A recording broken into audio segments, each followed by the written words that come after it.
Bonjour et bienvenue chez Sommer.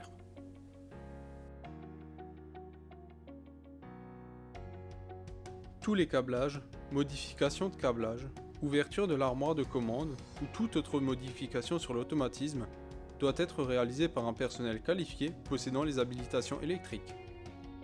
Cette vidéo ne remplace en aucun cas la notice de montage et de service. Lisez attentivement cette notice de montage et respectez toutes les mises en garde et consignes de sécurité. Ainsi, vous pourrez monter et utiliser le produit en toute sécurité et de manière optimale.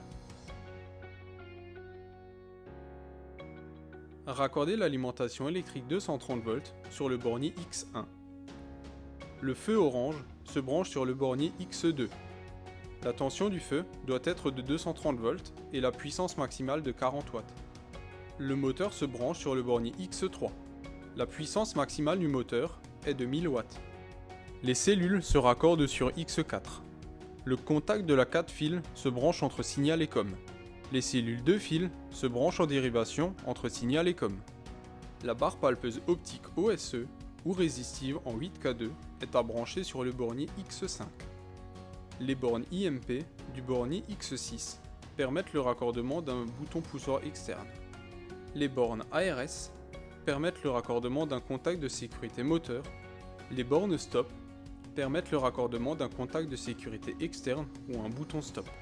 Si vous avez une boîte à boutons, elle est à brancher sur le bornier X7. Vérifiez que vos interrupteurs DIP soient tous sur off et positionnez votre porte à mi-ouverture. Mettez à présent votre automatisme sous tension. Pour contrôler le sens de rotation, débranchez la nappe de raccordement de la façade avant. Maintenez la touche montée présente sur la platine de commande. Si la porte s'ouvre, le sens de rotation est bon. Ouvrez la porte entièrement. Si le sens de rotation est inversé, il faudra inverser les deux fils du moteur. Vérifiez ensuite que le sens de rotation s'est inversé. Maintenez la touche montée présente sur la platine de commande, puis ouvrez entièrement la porte. Une fois le capteur atteint, le mouvement s'arrête. Réglez le capteur au besoin. Fermez la porte jusqu'à ce qu'elle s'arrête en fin de course bas. Réglez le capteur au besoin. Branchez à présent la nappe de raccordement de la façade avant. Appuyez sur le bouton « Monter » de la façade avant. La porte démarre un cycle de programmation automatique.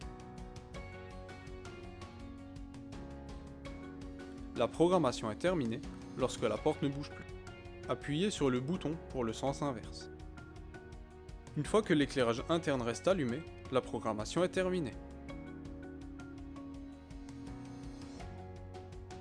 Le DIP 1 active ou non la fermeture automatique. Le DIP 2 active ou non le temps de préavis avant le déplacement. Le DIP 3 sélectionne la fonction du canal radio 2. Le DIP 4 sélectionne la réaction de l'automatisme en cas d'enclenchement de l'une des sécurités. Pour réinitialiser les équipements de sécurité, maintenez la touche Reset pendant 1 seconde. Pour réinitialiser les durées de fonctionnement, débranchez la façade avant et maintenez la touche Reset pendant 10 secondes.